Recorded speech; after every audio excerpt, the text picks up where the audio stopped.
係唔係覺得呢度熟口熟面呢？冇錯啦，就係我上次已經嚟過位於新宿 U Woman 嘅豪巴 Wafa。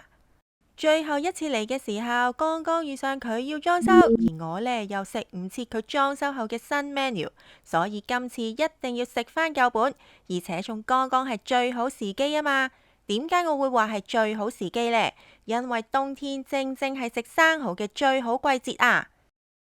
每年嘅11月去到來年嘅4月，都係日本販賣生蠔最繁盛嘅季節。除咗天氣合適之外，另外啲蠔呢，為咗預備夏天產卵期，呢個時候佢哋嘅身體呢都會特別儲咗好多營養，所以呢個時候嘅蠔都會係最肥美同埋最飽滿㗎。可能你會話呢排諾如病毒咁緊要，去日本食生蠔驚唔驚㗎？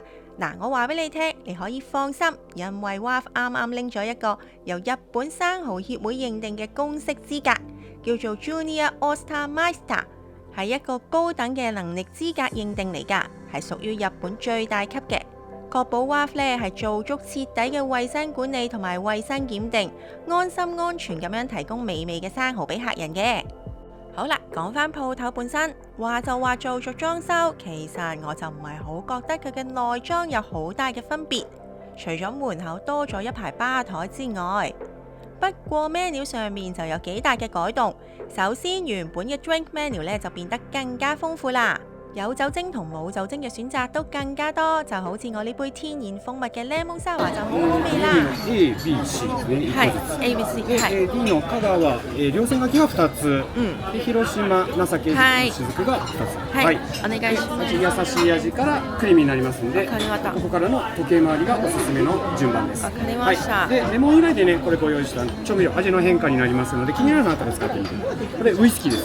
ボーモアスコチ、原液で入っていてスモーキーなフレーバーない。トリュフオイル、香りのすごい強いオイル。逆さにするとゆっくりと落ちてきます。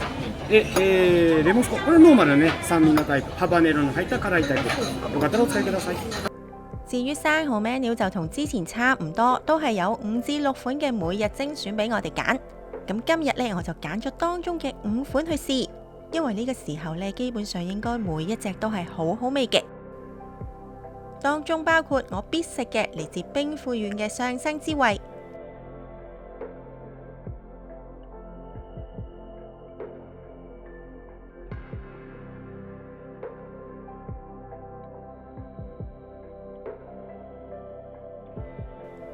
仲有就係原來除咗讚岐烏冬出名之外，生蠔都好出名，嚟自香川縣瀨戶內海志渡灣嘅香川縣生蠔啊！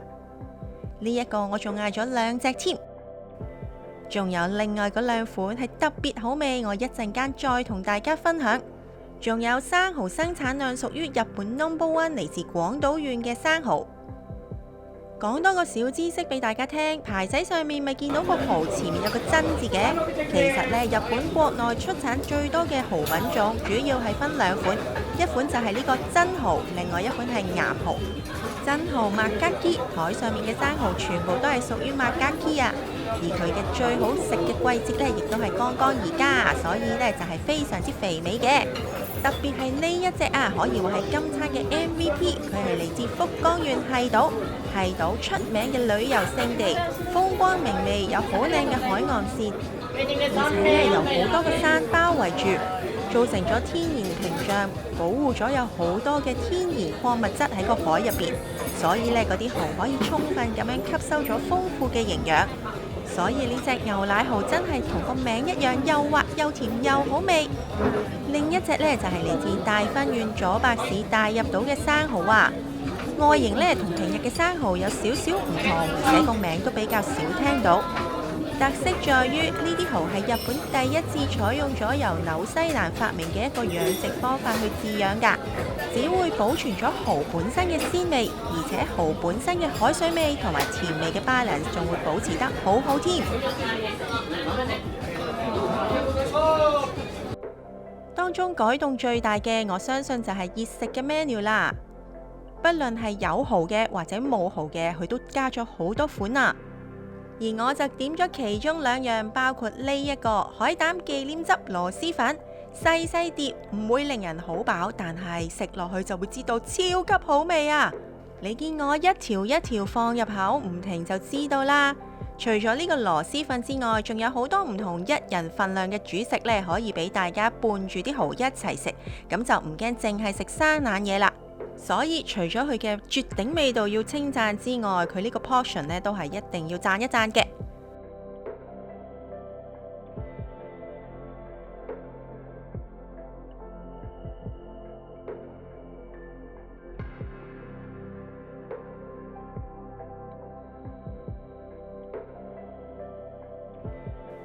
當然，除咗生蠔之外，熟蠔呢都係好多款嘅煮法口味俾我哋揀㗎。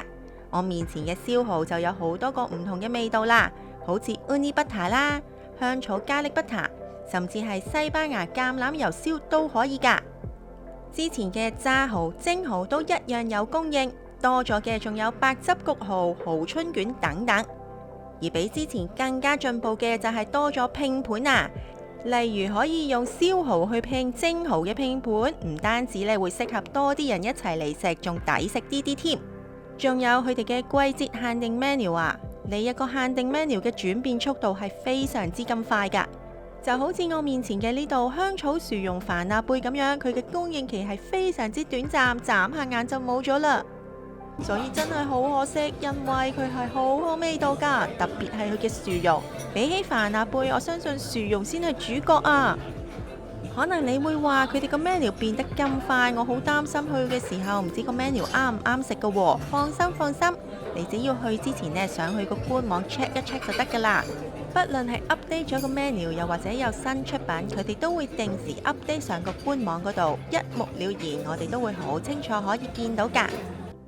食飽飽，對於 WAF 裝修完嘅第一次，同樣都係咁滿意。可能我真係嚟啱時候，因為啲蠔全部都咁肥美啊嘛。既然啲蠔而家係咁啱季節，冇可能淨係嚟一次嘅，咁我就一於嚟多一次啦。因為剛剛講咗Makaki，我食咗另外一款最多出產嘅Iwagaki，我冇理由唔食埋噶嘛。咁就不如下次再見啦。